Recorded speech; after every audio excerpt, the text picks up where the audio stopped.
Hey everyone, it's Blair here at Time Trades. Thanks for joining me again. This is the weekly video for Sunday, February 13th, 2022. Okay, so I want to kick things off with a review of Bitcoin and specifically what I learned this week about how to best use the information that's available to us at Time Trades. Now, if you follow me on Twitter, you will have probably seen me tweet this out back on Wednesday, where I came out with a positive bullish forecast on Bitcoin, mostly based on the probabilities of an up move over this weekend heading into February 12th, and you can see the positive daily forecast there. Now, this did not turn out so great for reasons I'll explain in a minute, but I do want to share with you what I learned on this. And whoops, that's the wrong tab. Let's go over to the TradingView app. What happened in actuality as we drill down on Bitcoin here is let's take a look at, let's say, a 144-minute bar here. What happened is on the 9th, which I believe is Wednesday, came out with this bullish forecast. I had thought that this prior low over here on the 8th was the teal line pivot. That did not happen. So we moved up a little bit over this magic line here, and then fell back to the anchored VWAP. So what did I learn from all this? Well, I think the most important thing is to not forget this hierarchy that we reviewed last week. So this is a hierarchy of importance. Number one, most important thing to track is price, okay? We say here that this is not part of Time Trades yet, but I'll give you a view of how we recently did incorporate price and levels into Time Trades. So I'll go over that later in the video. Second most important is context, and these are things like the cheat code time periods. And this is really what I overlooked in coming out with that bullish tweet on Bitcoin. And then finally, there's daily forecasts, where I focused on this and overlooked the context, okay? So let's go back and take another look at what happened and what I learned from it, and how I changed things around to make sure that the contextual information is always available to make better forecasts. So if we go back into TradingView, one of the things that I did coming out of that is I decided to make these key cheat code time periods much more accessible and easy to use within Time Trades, within TradingView. So what I did was I enhanced the Time Trade script here a little bit to allow these vertical lines to be displayed without the green and purple background. So when we turn on the cheat code timing zones, this will turn on the green and purple background. And often that's a lot of green to look at, especially if you're on a lower time frame. So I actually had the vertical line, the cheat code information turned off because I did not want to look at all that green. So now we've got the ability to turn off the green and keep the vertical line so those can stay on your chart.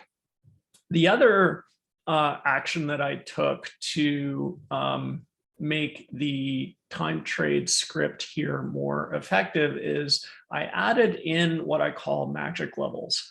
Magic levels are a combination of Fibonacci and Pythagorean levels, and these are the same on all stocks. And they also do scale down to very, very low priced crypto coins like Shiba, and they scale up to very high priced coins like Bitcoin.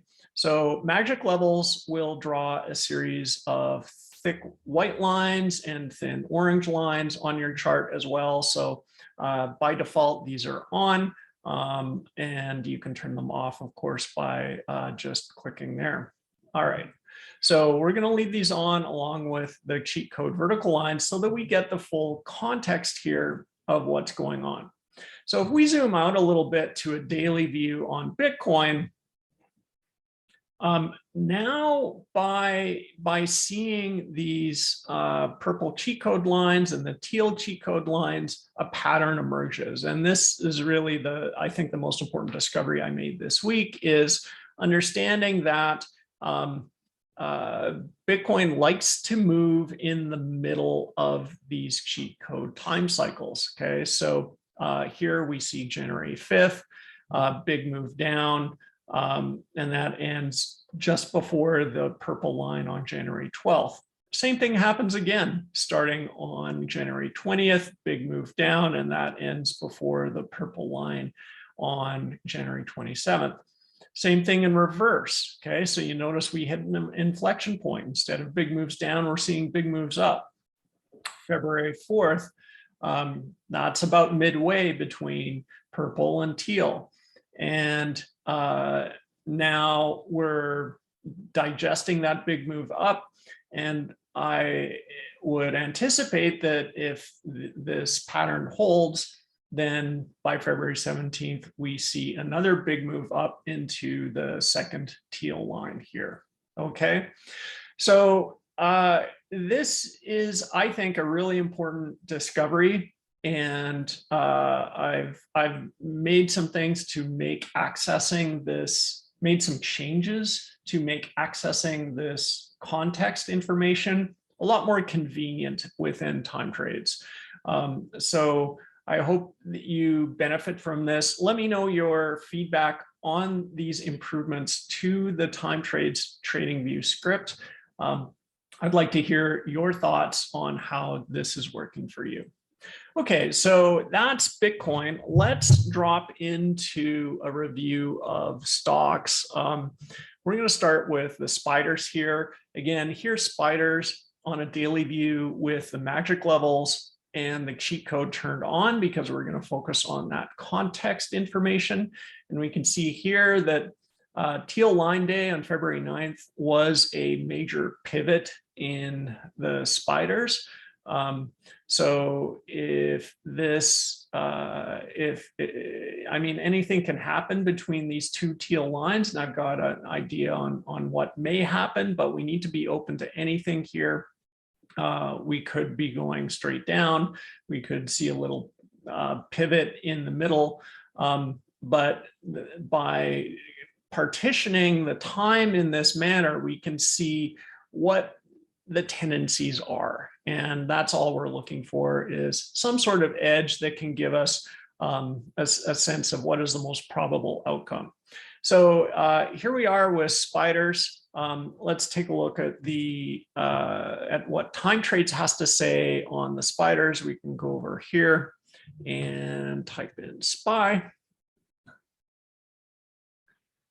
And we can see here, certainly we had a very big move down in the middle of the yellow period, where the yellow period's wrapping up Monday, Tuesday this week. And we've got another big cluster of 1 standard deviation moves down starting February 22nd and 23rd. And that's heading down into a pivot low on March 4th.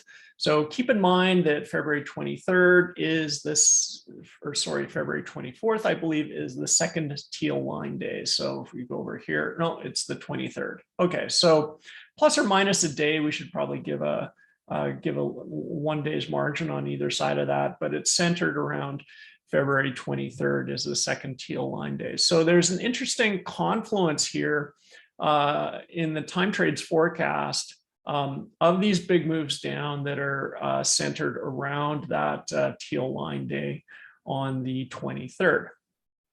Okay, so this gives us an idea of what may happen this coming week. And I'm personally thinking that we would see a few days up, because typically we see a few days up in order to set up these big moves down.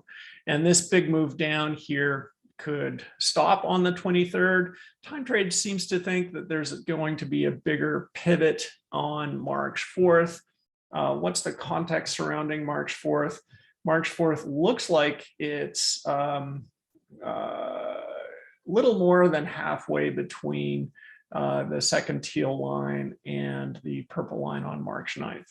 So Time Trades is thinking that there's going to be a pivot low around there. Okay, so that gives us a good sense of what may happen on the spiders.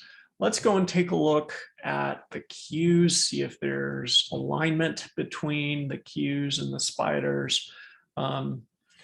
And on the cues, we can see that there really isn't a lot of super clear forecasts, and often I find it easier not to overinterpret things, when you're dealing with very low probabilities, like under 10%, right? And often there's just too much stuff to think about when trading.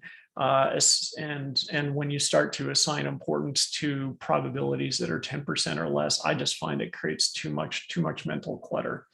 Now, what's important to see here is we do see a big move up on March 8th, okay?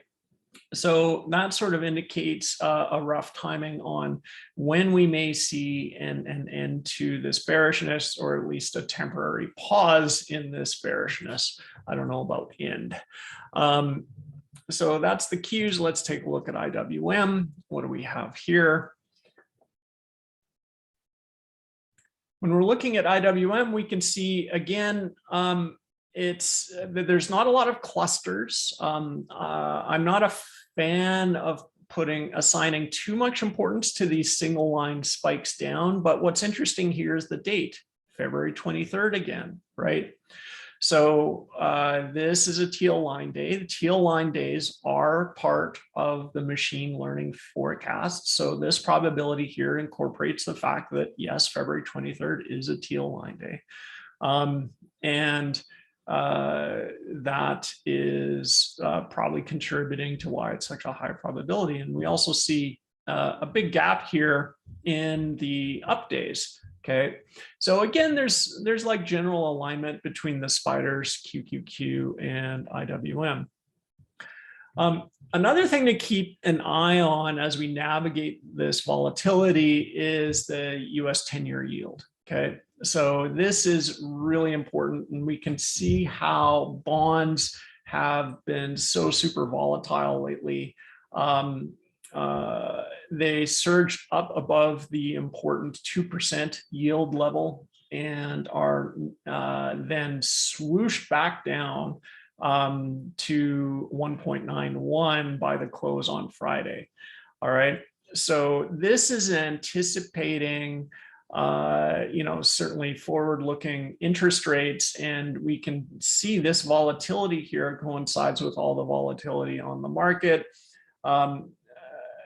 We've got to keep an eye on this very closely to see if this trend continues, but the trend of late has definitely been up, and the inflation data that came out on Thursday will, I think, reinforce this uptrend, even with the big down day that happened on Friday in yields. So definitely keep that in the back of your mind as we figure out what's happening next. Okay, so let's go back to time trades here, and we want to take a look at some improvements I made to the models page. I added a little filter bar here, so you can filter this list just by typing in symbols, names, exchanges, or types. So what we want to do is let's just take a look at US stocks here, and we're going to sort this by mean move down because we think in general the trend is down, so we want to trade with the trend. And we can see our old friend from last week, JP Morgan, is at the top of the table. So let's click on that and take a look at what we see in terms of likelihood of a move down. And we see a cluster of 2 standard deviation moves down, peaking at 20% probability on February 22nd, which is the day before the teal line day. Okay, so that's JP Morgan, has a nice looking bearish setup here. And again, I like to look back in time to see what happened. The last time we were like halfway through a Gann wave yellow period, and certainly there was a very strong swoosh down that ended about halfway through the following black. So maybe another one of these swooshes down is about to start on JPM. So keep that at the top of your list if you're looking for a bearish play. We can also take a look at its brother Morgan Stanley in the institutional banking space, showing a probability of a 2 standard deviation move down, a very high probability, 49% tomorrow, Monday. And then that's coupled with a pivot low on February 24th. So again, these key dates just keep popping up again and again, right? February 23rd, February 24th. And that's right on that second teal line. So that's the basis of our forecast going forward, is that really we expect to see some, some sort of major move down / pivot low on that day. Okay, so let's also take a look. If we go back to models, we can see Clorox is here, number 2 behind JPM, and you can see why. Lots of bearish down pressure. It looks like they had a bad earnings announcement that came out. I guess people don't need as much bleach as they used to. So this is certainly a very bearish cluster. There is nothing positive here in terms of forecast up pressure. This looks like another one that would be good to sell on any strength. And then finally, we have CRISPR Therapeutics that was also part of that top list on the models page. We can see a big probability of a move down here on February 24th. So, and that's supported by another cluster of pivot lows. Okay. So again, these same dates keep coming up again and again. So before we move on to crypto, let's take a look at, let's go back to TradingView. I want to go back and cover off another tweet that I shared last week, and that's with respect to this kind of forecast path here, right? And I'm forecasting a bit of a recovery in the middle of the week between the 2 teal lines, but because of that confluence, you saw all of the bearishness that's sort of centered around 22, 23, 24 of February. I'm forecasting this as a pivot low. Now, I'm not forecasting prices by this, okay? What I'm forecasting are pivots. And so what that means is this price could be 362, or it could be much lower, or it could be much higher. The point is to forecast pivots and not prices. So keep that in mind. And then after March 23rd, we know that teal lines tend to be major pivots. So given that, I think we've got an opportunity to turn around and move back up here. Okay, but there's just so much down pressure and bearishness and pivot lows focused around these dates that I think this is going to be a center point of our trading strategy going forward. Okay, so that's the cues. Let's drop into crypto now. We can go over here and to our Bitcoin chart, and let's go back to time trades and see what is at the top of the models list for crypto. So we can type in crypto and let's sort by mean moves up, and we've got Cardano at the top of the list. So let's just drill down on Cardano here and see what this is telling us. And we've got a very nice combination of 1 and 2 standard deviation moves up into some pivot highs. Now then, This pivot high might create some resistance and maybe even a little correction. And then we've got a pivot low February 23rd, 24th. But then after that, it looks like the bullishness returns on Cardano. So in general, it looks pretty bullish on Cardano, and this is kind of aligned with my outlook for a lot of crypto, is that in general, we have a very strong spring. May not get started until late February, though, specifically after the second teal line, February 24th, and then we can start to boost up for real. So Cardano is looking good. Some of the others that I want to take a look at are Ethereum.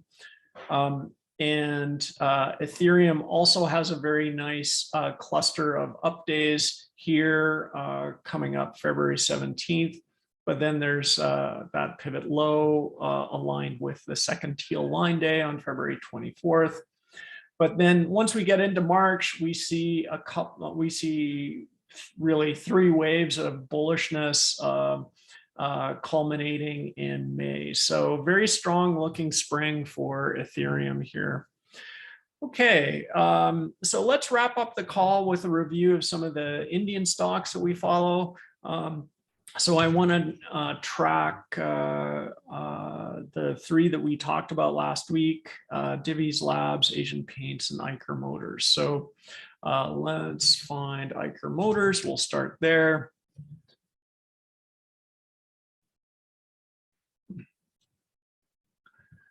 So EICHER Motors has a pivot high here, February 14th. Then it looks like it'll correct for a few days, but we've got a nice cluster of up moves here starting the 22nd. So 22, 23, 24 looks like a good opportunity to profit on the long side in EICHER Motors. Let's go back to the models page and we can take a look at ASIANPAINTS. ASIANPAINTS continues to have a bearish forecast with increasing probability of moves down, peaking on February 25th with a 94% probability of a 1 standard deviation move down here on ASIANPAINTS. So this is a good bearish candidate if you like to play it that way, or if you want to just wait for a good long entry. It looks like sometime mid-March would be good. March 15th, March 24th, around there. Okay, so let's wrap things up with a look at DIVIS Laboratories. And this is another one that we are tracking. We've got a cluster of 1 and 2 standard deviation down moves that is increasing and peaking on February 18 and 21. So again, another good bearish candidate on the Nifty 50. All right, so that's it for this week's video. I look forward to hearing your comments and feedback on this. I learned a lot from you. Thanks again for watching these videos and using Time Trades, and we will talk to you again next week. Cheers.